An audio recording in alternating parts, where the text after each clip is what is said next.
रुखसत हो गया एक और खांटी समाजवादी नेता। मौन हो गई समाजवाद की बुलंद आवाज। नहीं रहे भारतीय राजनीति के पुरोधा शरद यादव। हिंदुस्तान की सियासत में सीजनल पॉलिटिशियन के तौर पर शरद यादव को भला कौन नहीं याद रखेगा। वक्त और मौके की नजाकत देखते हुए पाला बदलने में माहिर शरद यादव भारतीय राजनीति के एक ऐसे धुरंधर समाजवादी नेता के तौर पर हमेशा याद किए जाएंगे, जिन्होंने बिना लाग लपेट के अपनी भावनाओं का इजहार किया, बिना संकोच के पाला बदला और अपने राजनीतिक सहयोगियों को भी छोड़ने में कभी गुरेज नहीं किया। शरद यादव का सियासी सफर बेहद ही दिलचस्प है। 27 साल का एक इंजीनियर छात्र राजनीति से ही सियासत के क्षितिज का ध्रुव तारा बनने का संकेत दे रहा था। जेपी का आंदोलन उस वक्त शबाब पर था। राम मनोहर लोहिया की समाजवाद की क्रांति की लहरें हिलोरे मार रही थीं। शरद यादव भी इससे प्रभावित हुए बगैर नहीं रह सके। डॉक्टर लोहिया के समाजवादी विचारों से प्रेरित होकर शरद यादव ने अपने राजनीतिक जीवन की शुरुआत कर दी। युवा नेता के तौर पर सक्रियता से कई आंदोलनों में भाग लिया और आपातकाल के दौरान मीसाबंदी बनकर जेल भी गए। इस युवा इंजीनियर की सियासी प्रतिभा को जेपी ने पहचान लिया था और 1971 के लोकसभा उपचुनाव में जेपी ने शरद यादव को लोकसभा का उपचुनाव का टिकट थमा दिया और शरद यादव चुनाव जीत गए। उसके बाद 1974 में मध्य प्रदेश की उसी जबलपुर लोकसभा सीट से दोबारा सांसद चुने गए। उसके बाद शरद यादव ने कभी पीछे मुड़कर नहीं देखा।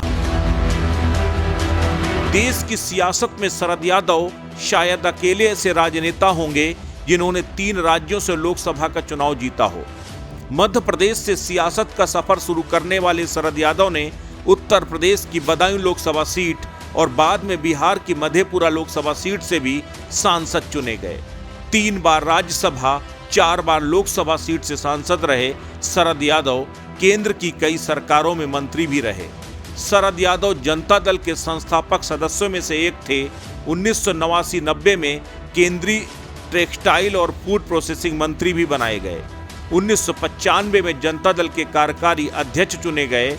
उसके बाद 1997 में जनता दल के राष्ट्रीय अध्यक्ष बनाए गए।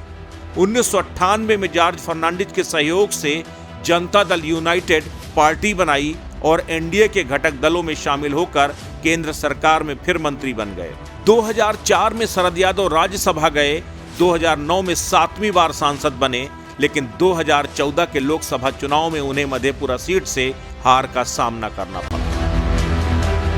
शरद यादव को नीतीश कुमार का राजनीतिक गुरु भी कहा जाता है, लेकिन जीवन के अंतिम पड़ाव में नीतीश कुमार के बीजेपी के साथ गठबंधन करने के बाद शरद यादव नीतीश कुमार से नाराज हो गए और उसके बाद नीतीश और शरद के बीच अलगाव हो गया। आखिरकार शरद यादव ने जेडीयू से नाता तोड़ लिया। शरद यादव के अनुयायी माने जाने वाले लालू प्रसाद यादव ने शरद यादव को सियासी संरक्षण दिया था। मधेपुरा से लालू ने शरद यादव को चुनाव जितवाया, लेकिन 1999 में शरद यादव ने लालू के खिलाफ ही चुनाव मैदान में ताल ठोक कर लालू को पटकनी दे दी। लेकिन जब नीतीश कुमार से अलगाव के बाद लोकतांत्रिक जनता दल शरद यादव ने गठन किया, लेकिन हाशिए पर चले गए। तब शरद को जब कहीं ठिकाना नहीं मिला तो आखिरकार 2020 में शरद यादव ने अपनी पार्टी लोकतांत्रिक जनता दल को आरजेडी में ही विलय कर दिया। आखिर न्यूज के लिए प्रवीण तिवारी की रिपोर्ट।